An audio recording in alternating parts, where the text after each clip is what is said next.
I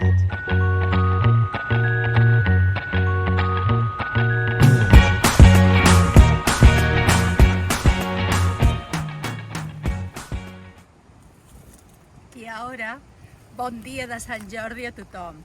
Com celebrem el Sant Jordi als Antípodes?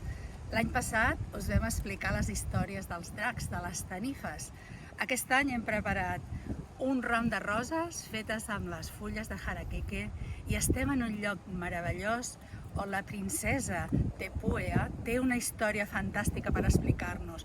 Una princesa que va salvar el seu poble sense cap Sant Jordi, o potser sí que n'hi va haver algun que la va poder ajudar. Si voleu saber tota la història del Sant Jordi, la princesa Maori aquí a Nova Zelanda, us esperem en el nostre post d'avui. I ara, feliç Sant Jordi!